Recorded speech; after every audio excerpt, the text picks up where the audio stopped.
Hi, hello, how you doing? How you doing? What are we coming with you this week? No garden gummies have been. What are we bringing to the table this week? Stuff, things, Stories. Scary, spooky Christmas stories. spooky, scary Christmas trees. Send shivers down your spine.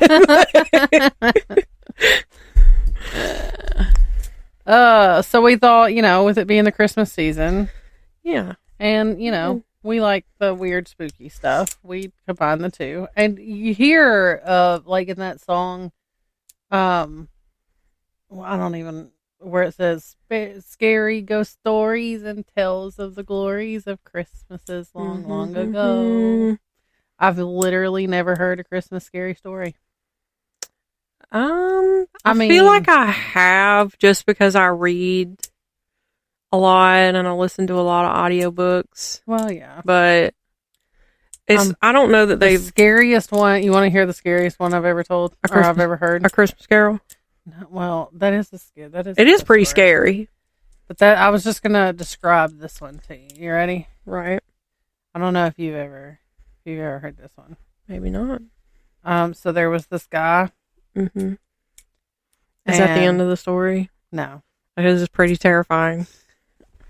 If you were going to include this one, I'm sorry. But I just thought about this because we had discussed it when we were planning. There was this guy, and he had a great life, and everybody loved him. Yeah. But he decided he wasn't so happy with this life anymore. And so he wanted to try something new. Yeah. And all the while in the background that he didn't know about, there's this woman that just loved him. Yeah. And she kind of stalked him a little bit, but that's besides the point this right now. So he decides to travel and try and find something new to do. Mm-hmm. And he goes to this little town, and all the people that lived there were all quite different than what he's used to. Yeah. And he just fell in love with everything that this town and these people had to offer. And so he wanted to bring this back to his hometown and say, hey, let's adopt this way of life. Let's try and figure this out. Yeah. And so all while he's planning, this stalker girl decides she sees this as a bad idea. And she's going to try and warn him, but he's just not listening. Yeah. So when he goes to carry out this situation... It just hit me what story you were telling. When he goes to carry out this situation... Yeah. Terrible things do happen because he didn't quite fully grasp the idea and didn't realize that his own people were not capable of fully grasping this idea. Yeah. The way it was meant to be carried out. Yeah. And the way that it would be appreciated. Yeah. And so terrible things did happen, but then at the end of the story, he came back to realization that he should just be thankful for what he's grateful in. And that's the moral of the story, is to not try new things and stick to what you're good at. Yeah. And hang out with your stalker a little bit more. Yeah. Because she's actually pretty awesome. And if you guys don't realize what I'm talking about, you might have heard of this story. Yeah. It's called A Nightmare Before Christmas. That was giving that TikTok At first I was like, what is she talking about? That TikTok and then you said she tried to warn him, and I was like, is this bitch talking about Nightmare Before Christmas? You know that dude on TikTok that's describing movies terribly, and there's this guy in the closet. He's like, you want to watch a movie? And the dude in the closet's like, yeah, what's it about? You know what I'm talking about? No. Oh, I gotta show you. He's pretty funny. Anyway, continuing on. So we're gonna do spooky Christmas stories. And I'm gonna start us off with a nice settle in, get cozy. This one is called Dark Christmas by Jeanette Winterson. We borrowed the house from a friend of none of us seemed to know. High Fallen House stood on an eminence overlooking the sea. It was a square Victorian gentleman's residence. The large bay windows looked down through the pines toward the shore. 6 stone steps led the visitor up to the double front door, where a Gothic bell pull released a loud, mournful clang deep into the distances of the house. Laurel lined the drive. The stable block was disused. The walled garden had been locked up in 1914 when the gardeners went to war. Only one had returned. I had been warned that the high brick wall enclosing the garden was unsafe, and as I passed it slowly in the car, I saw a faded notice falling off the paint-peeled door. Do not enter. I was the first to arrive. My friends were following by train, and I was to collect them the next day, and then we would settle down to Christmas. I had driven from Bristol, and I was tired. There was a Christmas tree roped on the top of my 4x4 and a truckload of provisions. We were not near any town, but the housekeeper had left stacked wood to build a fire, and I had brought a shepherd's pie and a bottle of Rioja for my first night. The kitchen was cheerful enough once I had got the fire going, and the radio playing while I unpacked our festive supplies. I checked my phone. No signal. Still, I knew the time of the train tomorrow, and it was a relief to feel that the world had gone away. I put my food in the oven to heat up, poured a glass of wine, and went upstairs to find myself a bedroom. The first landing had 3 bedrooms leading off it. Each had a moth-eaten rug, a metal bed, and a mahogany chest of drawers. At the far end of the landing was a second set of stairs up to the attic floor. I am not romantic about maids' rooms or nurseries, and there was something about that second set of stairs that made me hesitate. The landing was bright in the sudden way of late sun on a winter's afternoon. Yet the light ended abruptly at the foot of the stairs, as though it couldn't go any farther. I didn't want to be near that set of stairs, so I chose the room at the front of the house. As I went to bring up my bag, the house bell started to ring, its jerky metallic hammer sounding somewhere in the guts of the house. I was surprised, but not alarmed. I expected the housekeeper. I opened the door, but there was no one there. I went down the steps and looked around. I admit I was frightened. The night was clear and soundless. There was no car in the distance, no footsteps walking away. Determined to conquer my fear, I walked around a little. Then, turning back to the house, I saw it. The bell wire ran along the side of the house under a sheltering gutter. Perhaps 30 or 40 bats were dangling upside down on the vibrating wire. The same number swooped and swerved in a dark mass. Obviously, their movement on the wire had set off the bell. I like bats. Clever bats. Good. Now supper. I ate. I drank. I wondered why love is so hard and life is so short. I went to bed. The room was warmer now, and I was ready to sleep. The sound of the sea ebbed into the flow of my dreams. I woke from a dead sleep in dead darkness to hear what? What can I hear? It sounded like a ball bearing or a marble rolling on bare floor above my head. It rolled hard on hard, then hit the wall. Then it rolled again in the other direction. This might not have mattered except the other direction was upwards. Things can come loose and roll downwards. They cannot come loose and roll up. Unless someone... That thought was so unwelcome that I dismissed it along with the law of gravity. Whatever was rolling over my head must be a natural dislodging. The house was draughty and unused. The attics were under the eaves where any kind of weather might get in. Weather or an animal. Remember the bats?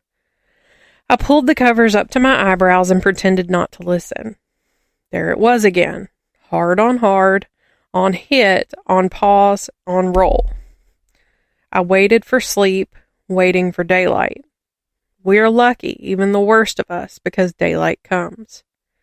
It was a brooding day, that 21st of December, the shortest day of the year. Coffee, coat on, car keys. Shouldn't I just check the attic? The second set of stairs was narrow, a servant's staircase. It led to a lath and plaster corridor, barely a shoulder width wide. I started coughing. Breathing was difficult. Damp had dropped the plaster in thick, crumbling heaps on the floorboards. As below, there were 3 doors. 2 were closed. The door to the room above my room was ajar. I made myself go forward. The room was under the eaves, as I had guessed. The floor was rough. There was no bed, only a washstand and a clothes rail. What surprised me was the nativity scene in the corner. Standing about 2 feet tall, it was more like a doll's house than a house decoration. Inside the open-fronted stable stood the animals, the shepherds, the crib, Joseph. Above the roof, on a bit of wire, was a battered star. It was old, handmade in a workmanlike but not craftsmanlike sort of way. The painted wood now rubbed and faded like pigments of time.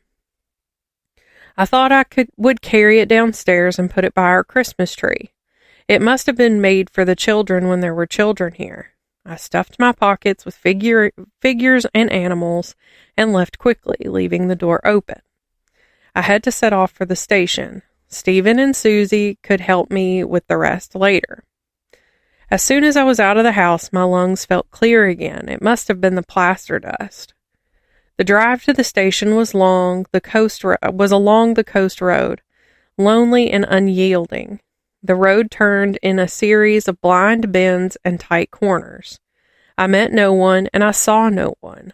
Gulls circled over the sea. The station itself was a simple shelter on a long single track. There were no information boards. I checked my phone. No signal.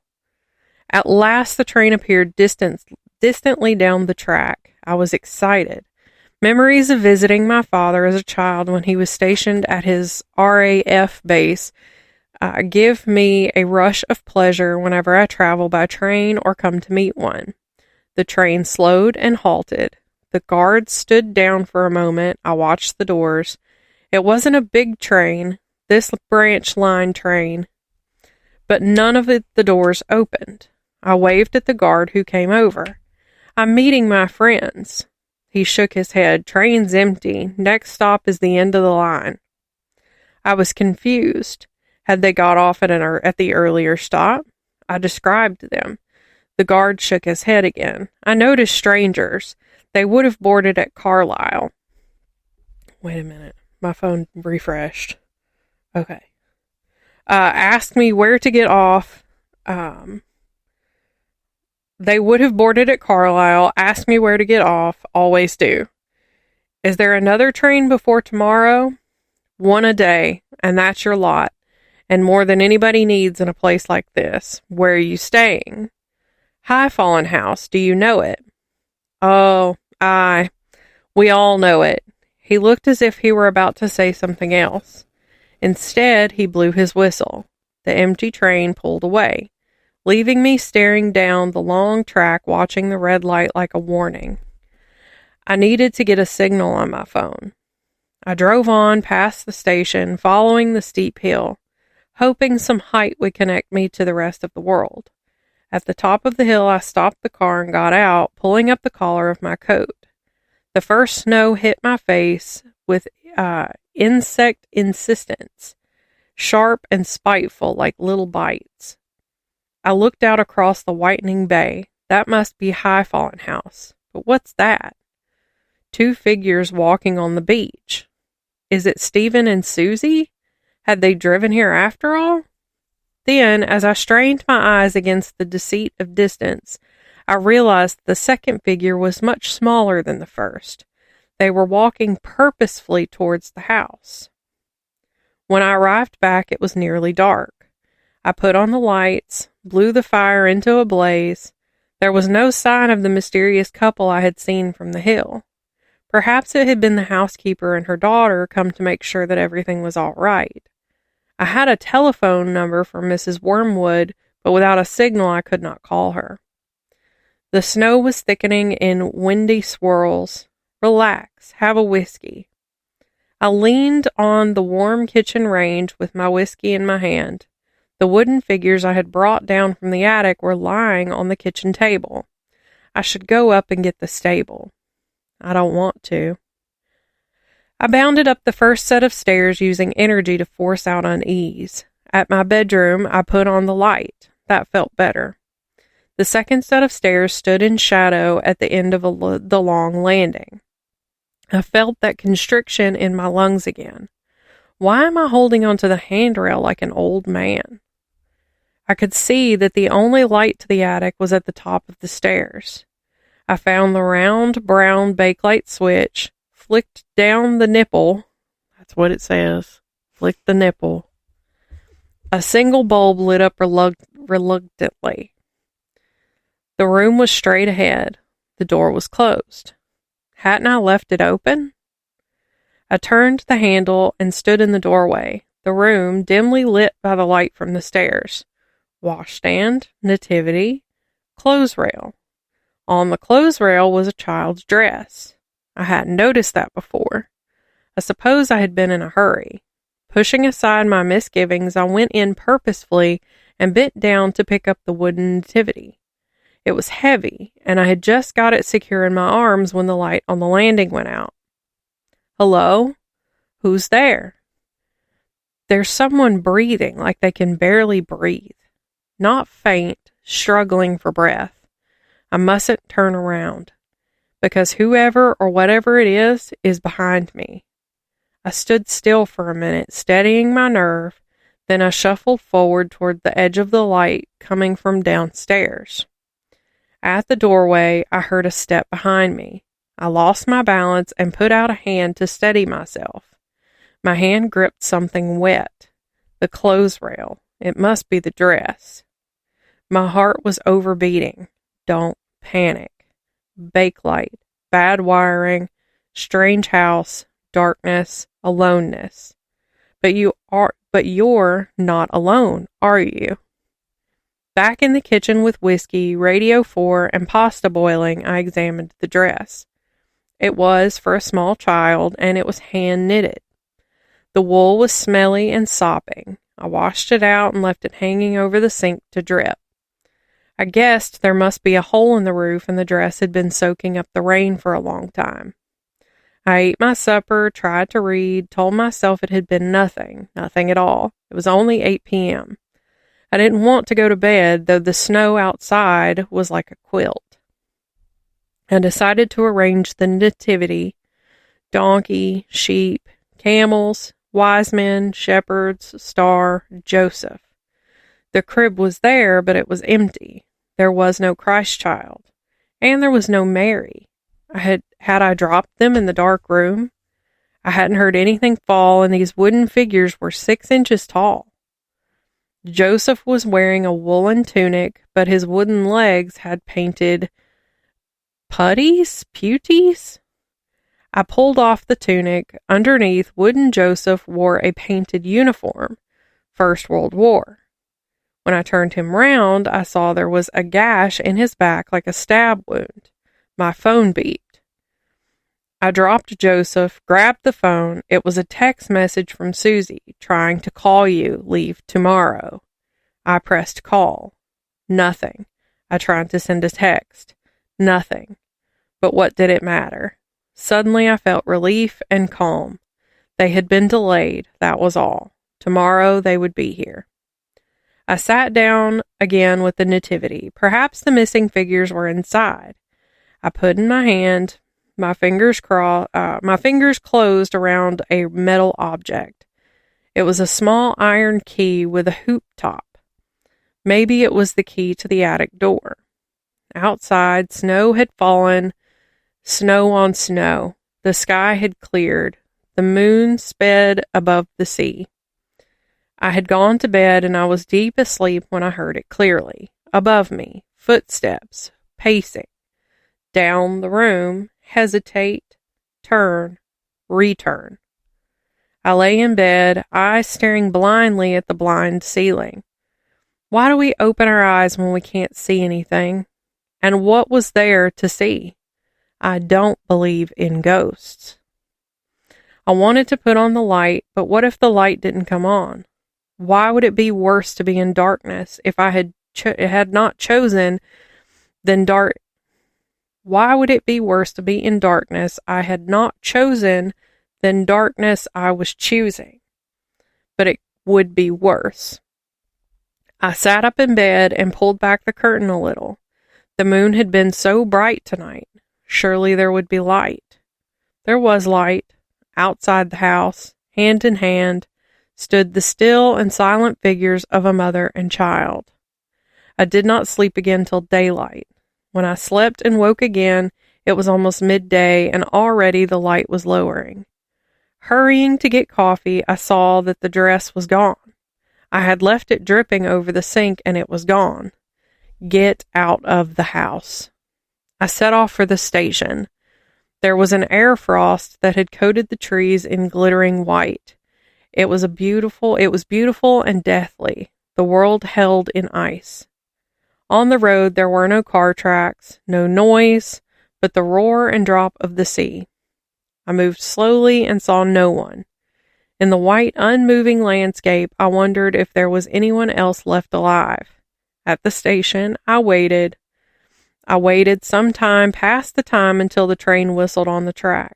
The train stopped. The guard got down and saw me. He shook his head. "There's no one," he said. No one at all. I thought I would cry. I took out my mute phone. I flashed up the message, "Trying to call you. Leave tomorrow." The guard looked at it. It's you who should be leaving," he said. "There's no more trains past Carlisle now till the 27th. Tomorrow was the last, and that's been canceled. Weather." I wrote down a number and gave it to the guard. "Will you phone my friends and tell them I'm on my way home?" On the slow journey back to High Fallen House, I filled my mind with my departure.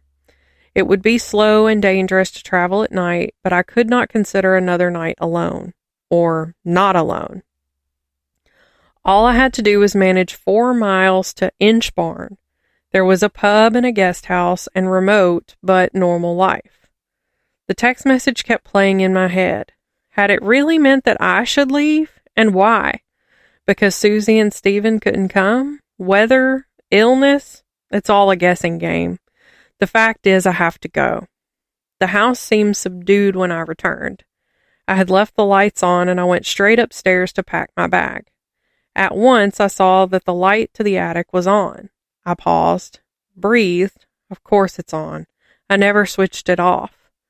That proves it's a wiring fault. I must tell the housekeeper. My bag packed, I threw the food into a box and put everything back in the car. I had the whiskey in the front, a blanket I stole from the bed, and I made a hot water bottle just in case. It was only 5 o'clock. At worst, I'd be in Inchbarn by 9 p.m. I got in the car and turned the key. The radio came on for a second, died, and as the ignition clicked and clicked, I knew that the battery was flat. 2 hours ago at the station, the car had started first time, even if I had left the lights on.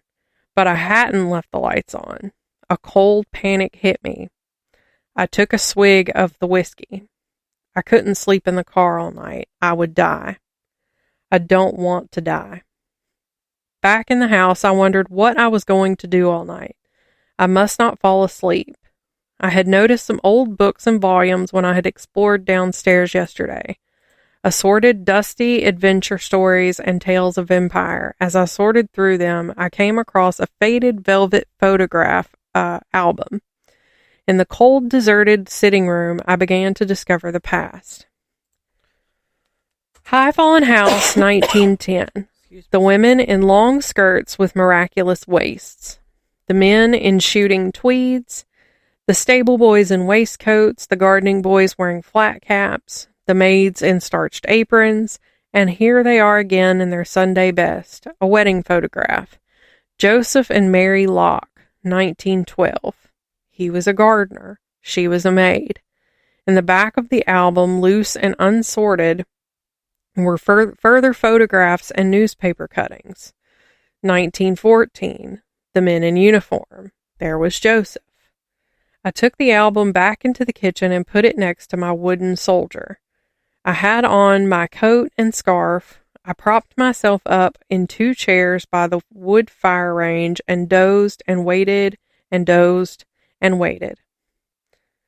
It was perhaps 2 o'clock when I heard a child crying. Not a child who had scraped his knee or lost a toy, but an abandoned child. How does an abandoned child sound different? Right. A child whose own voice is his last hold on life. A child who cries and knows that no one will come. The sound was not above me. It was above me. I knew where it was coming from. I put my hands over my ears and my head between my knees. I could not shut out the sound. A locked up child, a hungry child, a child who was cold and wet and frightened. Twice I got up and went to the door. Twice I sat down again. The crying stopped. Silence. A dreadful silence. I raised my head. Footsteps were coming down the stairs. Not 1 foot in front of the other, but 1 foot dragging slightly. Then the other joining it. Steadying. Stepping again. At the bottom of the stairs, the footsteps paused. Then they did what I knew they would do with all the terror in my body. The footsteps came toward the kitchen door. Whatever was out there was standing 12 feet away on the other side of the door. I stood behind the table and picked up a knife. The door swung open with violent force that rammed the brass doorknob into the plaster of the wall. Wind and snow blew into the kitchen, whirling up the photographs and cuttings on the table. I saw that the front door itself was wide open, the entrance hall like a wind tunnel. Holding the knife, I went forward into the hall to shut the door. The pendant metal lantern that hung from the ceiling was swinging wildly on its long chain.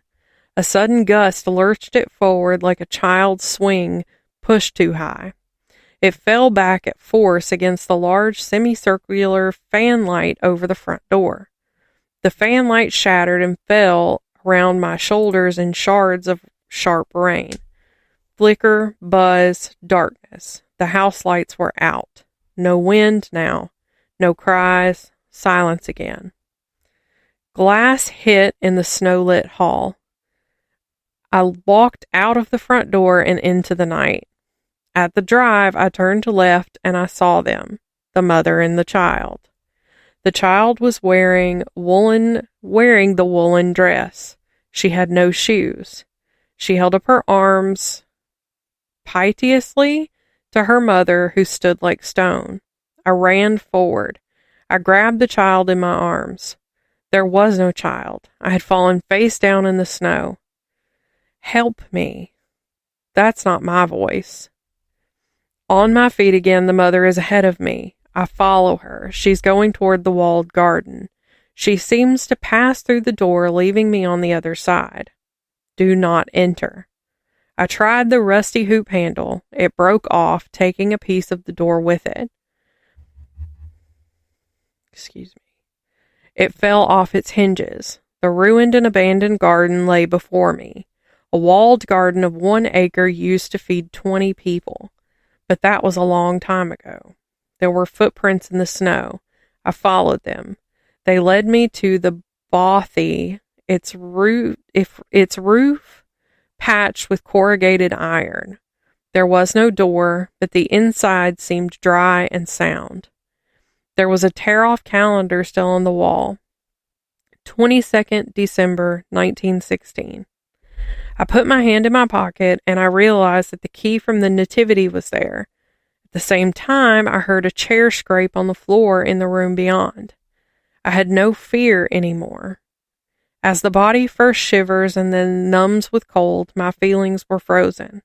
I was moving through shadows as one who dreams. In the room beyond, there was a low fire lit in the tiny fireplace.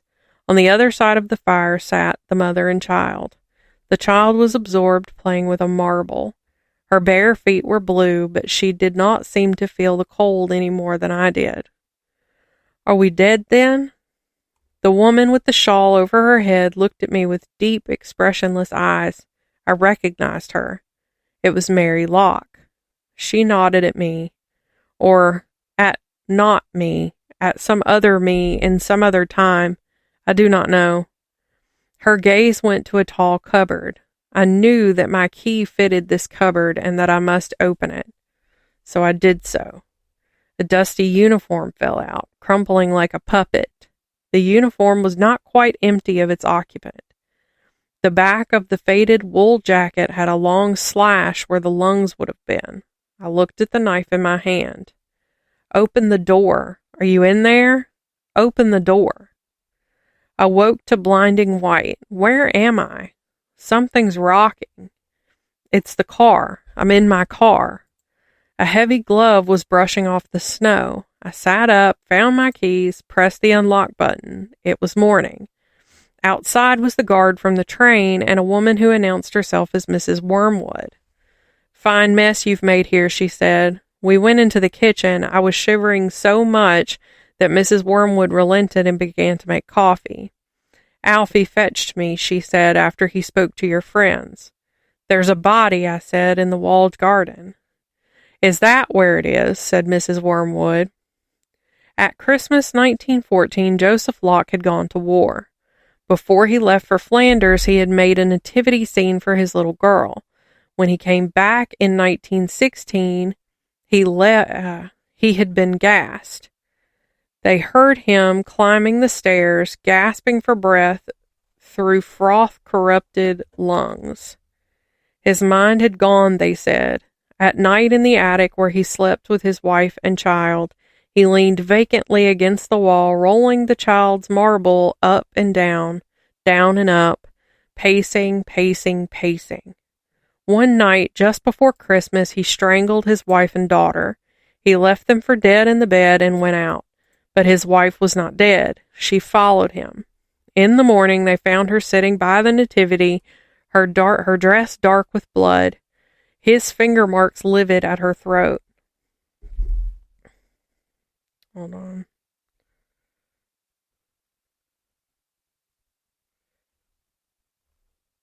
It refreshed, and now it's like, I can't find it. Okay. She was singing a lullaby and pushing the point of the knife into the back of the wooden figure. Joseph was never found. Are you going to call the police? I said. What for? Said Mrs. Wormwood. Let the dead bury the dead. Alfie, the guard, went out to see my car. It started first time. The exhaust blew in the white air. I left them clearing up and was about to set off when I remembered I had left my radio in the kitchen. I went back inside. The kitchen was empty. I could hear the two of them up in the attic. I picked up the radio. The nativity was on the table as I had left it. But it wasn't as I had left it. Joseph was there, and the animals, and the shepherds, and the worn-out star, and in the center of the crib, next to the crib, were the wooden figures of a mother and child. That was crazy. That was very long. That was a lot longer than I anticipated. I'm exhausted now. Right. So, since you read that long one, I'm going to steal one from yours. Okay. Because I started kind of perusing through it. Go for it. That way we can both do kind of like a longer one and then some shorter ones. Sounds good. So this one is called A Strange Christmas Game by Charlotte Riddle, however you want to say it. It says, it was the middle of November when we arrived at Martingale and found the place anything but romantic or pleasant.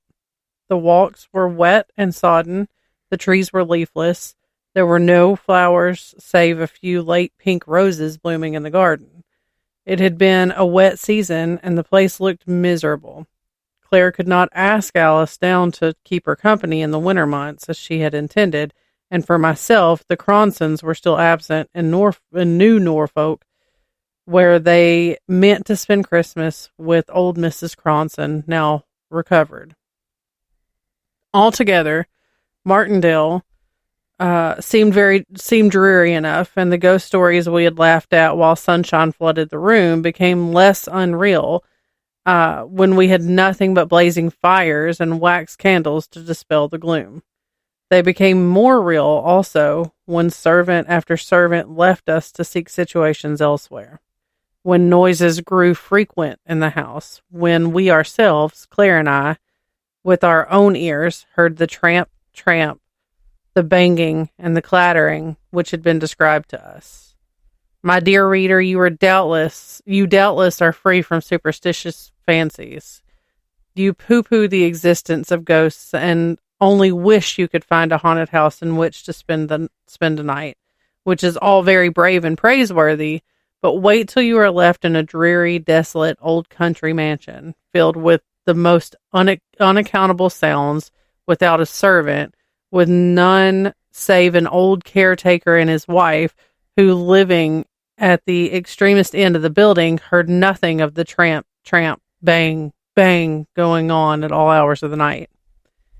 At first, I imagined the noises were produced by some evil-disposed persons who wished, for purposes of their own, to keep the house uninhabited. But by degrees, Claire and I came to the conclusion the visitation must be supernatural, and the Martindale, by consequence, untenable. Still being practical people, unlike our predecessors, not having money to live where and how we liked, we decided to watch and see whether we could trace any human influence in the matter. If not, it was agreed we were to pull down the right wing of the house and the principal staircase. For nights and nights we sat up till 2 or 3 o'clock in the morning, Claire engaged in needlework, I reading, with a new revolver lying on the table beside me, but nothing, neither sound nor appearance, rewarded our vigil. This confirmed my first ideas that the sounds were not supernatural, but just to test the matter, I determined on Christmas Eve, the anniversary of Mr. Jeremy Lester's disappearance, to keep watch myself in the red bed chamber. Even to Claire, I never mentioned my intention. About 10, tired out with our previous vigils, we each retired to rest. Somewhat ostentatiously, perhaps, I noisily shut the door of my room, and when I opened it half an hour afterwards, no mouse could have pursued its way along the corridor with greater silence and caution than myself. Quite in the dark, I sat in the red room. For over an hour, I might as well have been in my grave for anything I could see in the apartment. But at the end of that time, the moon rose and cast a strange light across the floor and upon the wall of the haunted chamber. Hitherto, I keep my watch opposite the window. Now I changed my place to a corner near the door, where I was shaded from observation by the heavy hangings of the bed and an antique wardrobe. Still I sat on, but no sound broke the silence. I was weary with many nights watching and tired of my solitary vigil. I dropped at last into a slumber from which I awakened by hearing the door softly open. "John," said my sister, almost in a whisper. "John, are you here?" "Yes, Claire," I answered. "But what are you doing up at this hour?" "Come downstairs," she replied. "They're in the oak parlor." I did not need any explanation as to whom she meant, but crept downstairs after her, warned by an uplifted hand of the necessity for silence and caution. By the open door of the oak parlor, she paused, and we both looked in. There was the room we left in darkness overnight, with a bright wood fire blazing on the hearth, candles on the chimney piece, the small table pulled out from its accustomed corner, and 2 men seated beside it, playing at cribbage. We could see the face of the younger player. It was that of a man about 25, of a man who had lived hard and wickedly, who had wasted his substance and his health, who had been, while in the flesh, Jeremy Lester.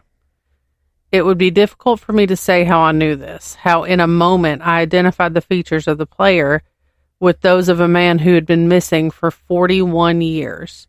41 years that very night. He was dressed in the costume of a bygone period. His hair was powdered, and round his wrists there were ruffles of lace. He looked like one who, having come from some great party, had sat down after his return home to play cards with an intimate friend. On his little finger there sparkled a ring. In the front of his shirt there gleamed a valuable diamond. There were diamond buckles in his shoes, and, according to the fashion of the time, he wore knee breeches and silk stockings, which showed off advantageously the shape of a remarkably good leg and ankle. He sat opposite the door, but never once lifted his eyes to it. His attention seemed concentrated on the cards. For a time, there was utter silence in the room, broken only by the momentous counting of the game. In the doorway we stood, holding our breath, terrified and yet fascinated by the scene which was being acted before us. The ashes dropped on the hearth softly, and like the snow, we could hear the rustle of the cards as they were dealt out and fell upon the table. We listened to the count. 15-2, 15-4, and so forth. But there was no other word spoken till at length the player, whose face we could not see, exclaimed, "I win. The game is mine." Then his opponent took up the cards, sorted them over negligently in his hand, put them close together, and flung the whole pack in his guest's face, exclaiming, "Cheat! Liar! Take that!" There was a bustle and confusion, a flinging over of chairs, a fierce gesticulation, and such a noise of passionate voices mingling that we could not hear a sentence which was uttered. All at once, however, Jeremy Lester strode out of the room in so great a hurry that he almost touched us where we stood, out of the room, and tramp, tramp up the staircase to the Red Room, whence he descended in a few minutes with a couple of rapiers under his arm.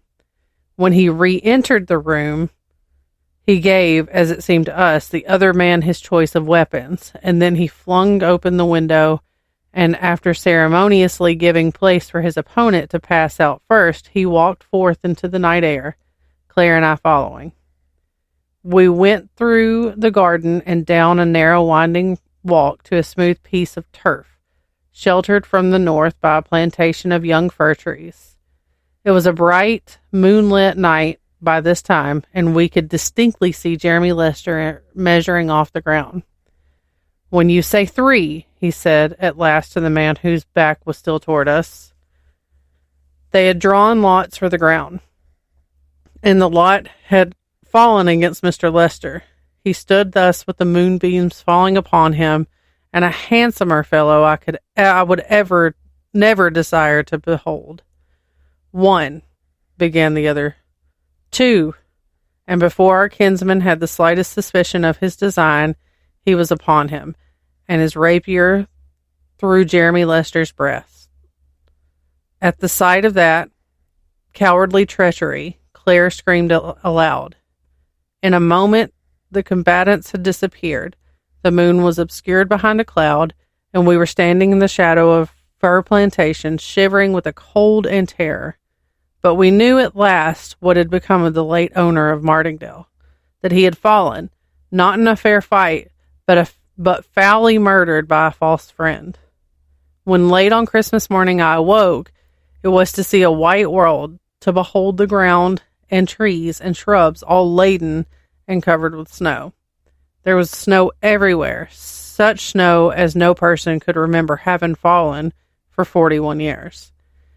It was on just such a Christmas as this that Jeremy disappeared, remarked the old sexton to my sister, who had insisted on dragging me through the snow to church, whereupon Claire fainted away and was carried into the vestry, where I made a full confession to the vicar of all we had beheld the previous night.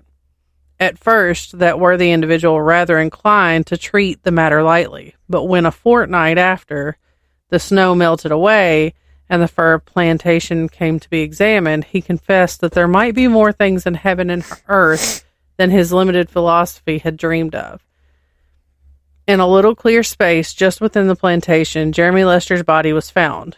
We knew it by the ring and the diamond buckles and the sparkling breastpin. And Mr. Cronson, who in his capacity as magistrate came over to inspect these relics, was visibly perturbed at my narrative. Pray, Mr. Lester, did you in your dream see the face of the gentleman, your kinsman opponent? No, I answered. He sat and stood with his back to us all the time. There is nothing more, of course, to be done in the matter, observed Mr. Cronson. Nothing, I replied, and there the affair would doubtless have terminated, but that a few days afterwards, when we were dining at Cronson Park, Claire all of a sudden dropped the glass of water she was carrying to her lips and exclaiming, "Look, John, there he is," rose from her seat and with a face as white as the tablecloth pointed to a portrait hanging on the wall. "I saw him for an instant when he turned his head toward the door as Jeremy Lester left it," she exclaimed. That is he. Of what followed after this identification, I have only the vaguest recollection. Servants rushed hither and thither. Mrs. Cronson dropped off her chair into hysterics.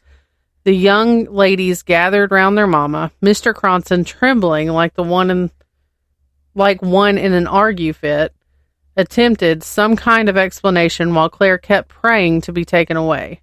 Only to be taken away. I took her away, not merely from Cronson Park, but from Martingale. Before we left the latter place, however, I had an interview with Mr. Cronson, who said the portrait Claire had identified was that of his wife's father, the last person who saw Jeremy Lester alive. He is an old man now, finished Mr. Cronson, a man of over 80 who has confessed everything to me. You won't bring further sorrow and disgrace upon us by making this matter public. I promised him I would keep silence, but the story gradually oozed out, and the Cronsons left the country. My sister never returned to Martingale. She married and is living in London.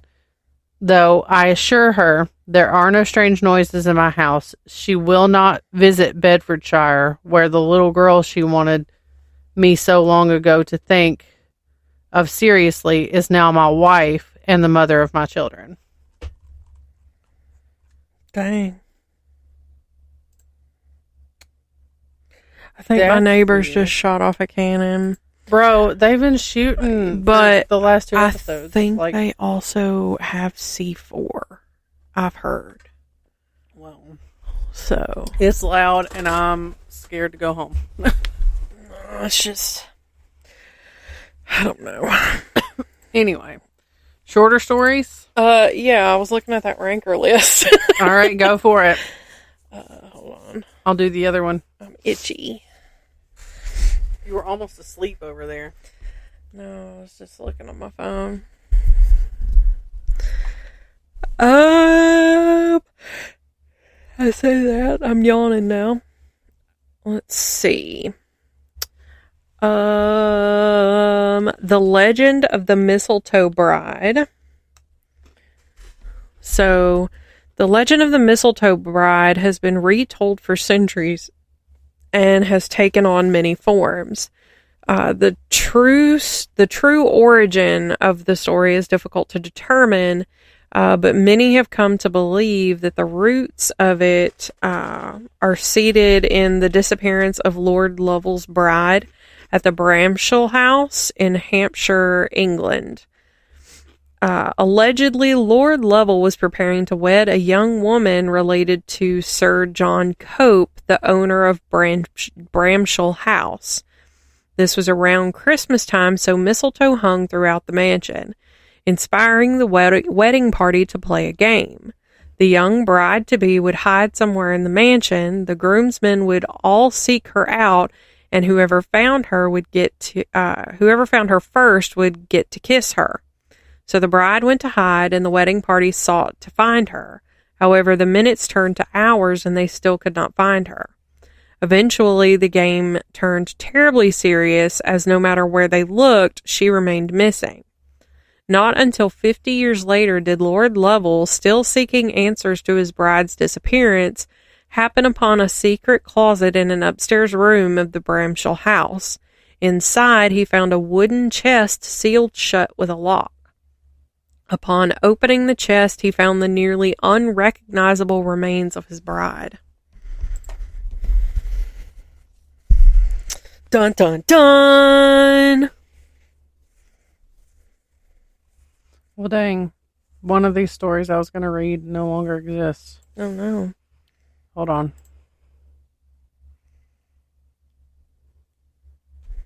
Okay. Ooh, is this one long? No, it's not. Okay.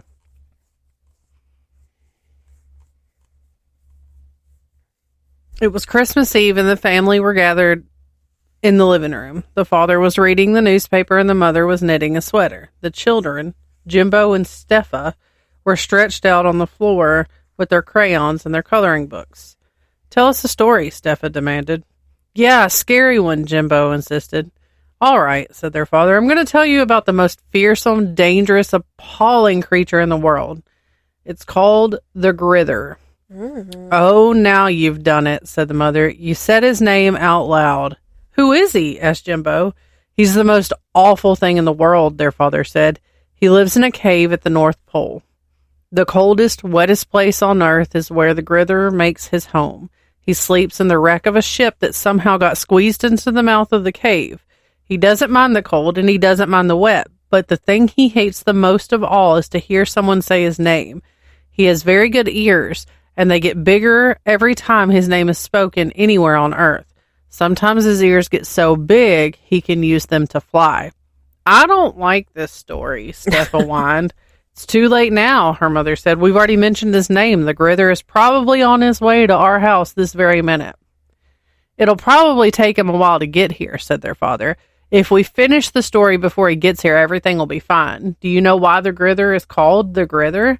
Why? The children asked. Because he has fists as big as basketballs and arms as long as boa constrictors, and their father with a grin. Whenever he finds the people who have been speaking his name, he opens up his fists and reaches out his arms and he grithers them in. He grabs them by the head and squeezes them until they pop, just like a balloon. Does he look like Bigfoot? Jimbo asked. No, said his father. He's not like Bigfoot, and he's not like the abominable snowman either.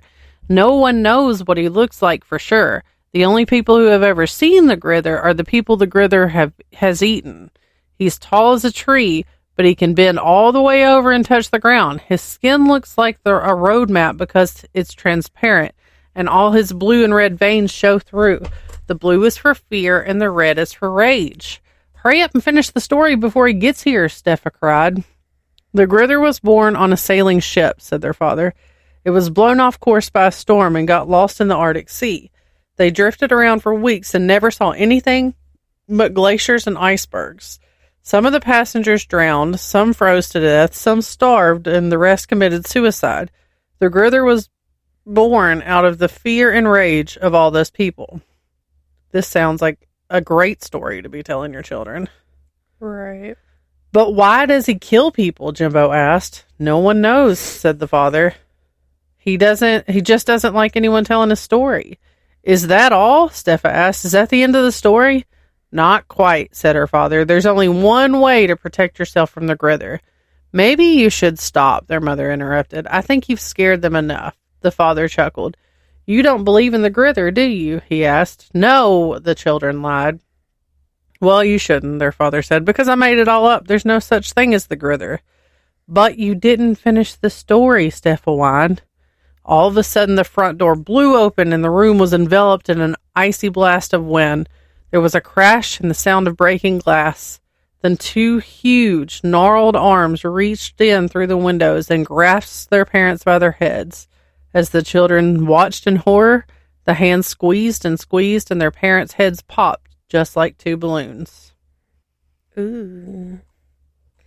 Ooh, brother, ooh.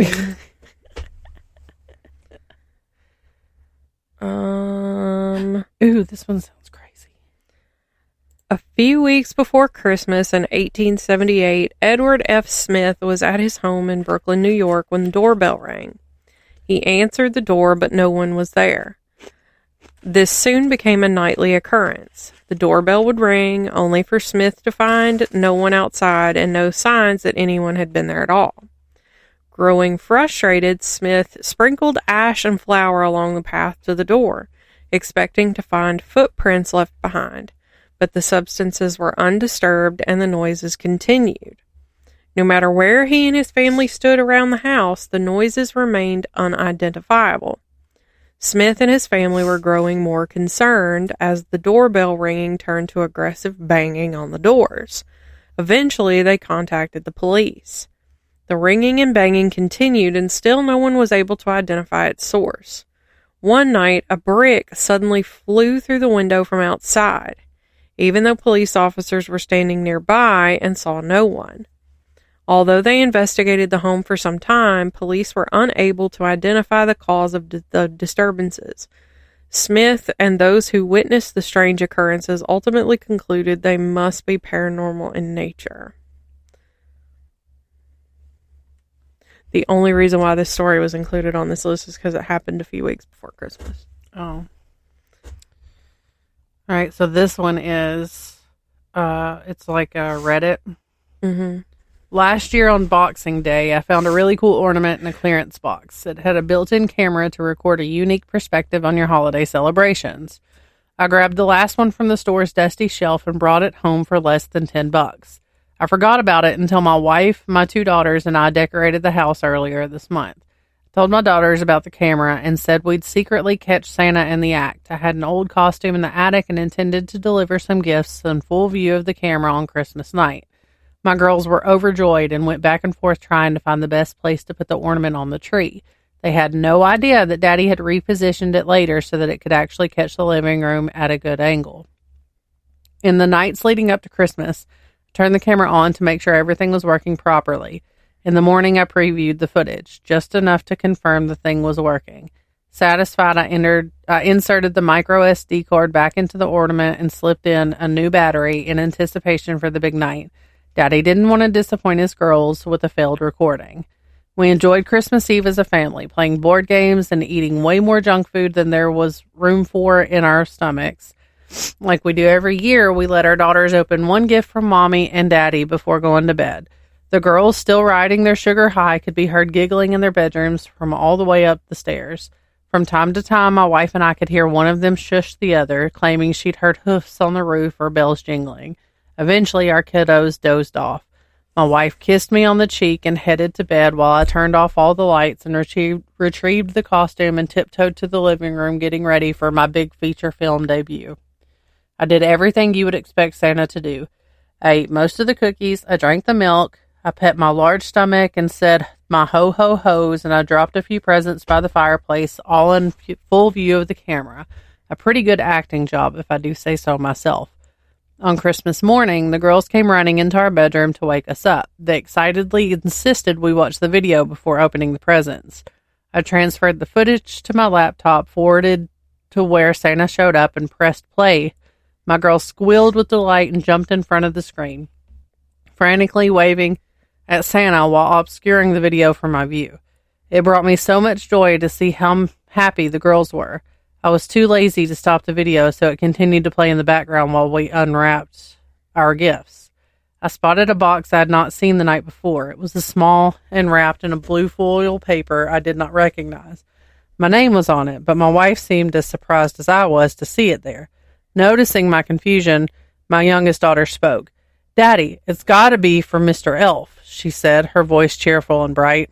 I was ready to dismiss her elf comment as just another weird thing kids say, but my wife wasn't so quick to ignore it. "Honey, what elf?" she asked. My daughter pointed to the laptop. By then, the video had ended, and all that was left on the screen was the preview of the first frame. "The one that came with Santa," she answered. Panic struck me like a bird in a jet propeller. I know my wife didn't dress up as an elf. I scanned the video, clicking forward and back until I saw what my daughter had seen. There was someone in the living room.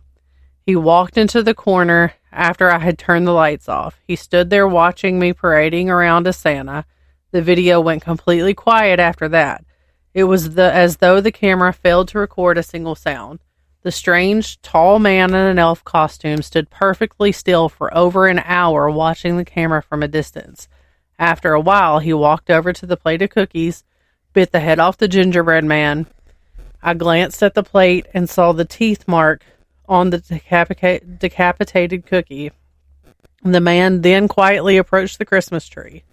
I thought the audio wasn't working, but as he reached the tree, I began hearing his slow and steady breaths. He reached toward the ornament and the video stopped. In a terrified frenzy, I grabbed the blue box he'd left behind. I ripped the bow off of it and tossed the frilly thing away. I frantically removed the wrapping paper, opened the box, and looked inside. There, on a bed of bubble wrap, was the battery I'd put in the camera the night before. My wife took the ornament and opened the back. The battery was missing. I don't know what scares me more, what the camera called, or what the elf might have done after he turned the camera off. That's creepy. That's suspicious. How long have we been going on this one? About an hour. Okay. One more each? Yeah. Roos Hall, a mysterious mansion in the English countryside, is rumored to be one of the most haunted places in England. Located just outside the small town of Beccles in the county of Suffolk, the mansion has accumulated plenty of ghost stories since it was first built in the 16th century. But one of the most horrifying stories is that of the Headless Horseman. Many people may be familiar with this legend, but at Roos Hall it takes on a life of its own. Numerous visitors at Roos Hall have reported a man on horseback riding toward them on the road, only to discover he has no head. And allegedly on Christmas Eve, the headless man is often seen clattering down the driveway with his phantom coach and 4 horses. And this is only the beginning of Roos Hall's ghostly existence. Other rumors claim that there are strange markings inside the hall known as devil's footprints, and some have even reported seeing a girl watching them from the windows. It's a professional outfit around here. Hold on, I'm trying to decide which one of these I want to do.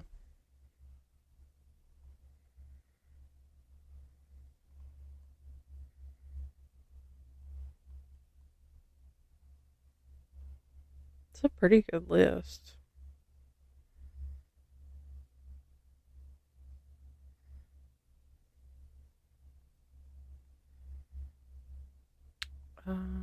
Anne Boleyn is said to return to her childhood home every Christmas Eve. Oh, nice. Hever Castle. Okay, so we're gonna go with the snowman. Oh, no, we're not, because it's a YouTube video. Okay, so then we're gonna go to a true Christmas story. This was 7 years ago, posted on Reddit 7 years ago. It says, this story takes place 4 years ago and it still haunts me to this day. It was Christmas night and my family was driving home from this fancy restaurant. I, unlike my family, wasn't tired, so the 45-minute drive seemed perpetual. On top of that, my little sister was constantly moaning about how her friend didn't get her anything for Christmas. After about 20 minutes of driving, my dad stopped at a gas station to get some cigarettes, and my sister, brother, and mother all got out of the car to pee. I stayed in the car as I'd already gone before we left. Once they all left, I decided to play a few games on my phone. I looked at the car clock and saw that 10 minutes had passed, so I immediately wondered what was taking them so long. As soon as I peered out the car window, I saw a man staring at our car. The man startled me as I didn't know how long he had been watching. What made it even more unnerving is that he had a plain, blank face. No expression was shown. It was hard to make out any features as it was pretty dark and he wasn't standing in an illuminated part of the station. He was about 5'9" and looked to be middle-aged. Once he saw me notice him, he started walking towards the car, and I'd be lying to you if I said I wasn't scared. Luckily, my dad came back with the rest of the family just as the man took a couple steps. My dad apologized and told me that he had been in an argument with the cashier. I didn't care. I was just glad that my dad was with me. I took another glance at the man outside, and he was still staring. But this time, he had an annoyed look on his face. We drove off, and for the rest of the car ride, I couldn't stop thinking about that man. This wouldn't have been too bad if it had ended there, but it didn't. Later that night, I was watching YouTube while everyone else slept, and luckily for me, a storm was raging over us. I enjoy storms. It makes me cozy as I'm lying in bed. I put my phone down and just enjoyed the ambiance. But that didn't last for long as I heard something smash into the window behind me. I lurched forward and nearly fell out of the bed. I thought a bird had just smashed into the window. I parted the blinds, and what I saw next haunted me. I saw a man standing out by my parents' cars, looking up at my room. I took a closer look, and I nearly had a heart attack. It was the same man that I had saw at the gas station, only this time, when our eyes met, he grinned. Being 14 years old, I did the manly thing and screamed at the top of my lungs. My dad came running down the stairs and entered my room. We haven't said the F word, right? Why the F word are you screaming? He said. I told him about the man and I explained everything that had happened. My dad grabbed a baseball bat and told me to call the police. After 10 minutes, the police turned up outside of our house and found the man in our shed. He got arrested, and that was the last time that I saw him. The next day, my dad inspected the house, and we found that the handle of our back door had been damaged, but not completely broken. This gives me an eerie feeling, as if he actually managed to get in, he could have harmed us and possibly killed us. So, there's that. Well, hell. All right, so there's that. I hope you weren't totally bored by this episode. Man, that first story was good, though. I like the way you read stories. You have a good reading voice. Thank you. Oh. She says with a mouthful of Chex Mix. I'm going to have to refill our bowl. I think I did mess my knee up earlier. It really hurts. I'm sorry. I don't know what I did. I literally just took a step. There's 35. I have plans tomorrow. Well, I need to get stuff done. Sucks for you. Your body said, no, thank you. My body was like, take a nap tomorrow. Yeah. So get excited for the next episode. Next week's episode is going to be a good one. I'm hoping it's going to be fun. Is that yeah. That's this one. Yeah. Okay. Follow us. Facebook. Instagram. TikTok. YouTube. Email us at wandersofweird@gmail.com. Jingling. I was trying to think of something Christmassy. I don't know. It was a Christmas spell. Jingle balls. Okay, bye. Hey, bye.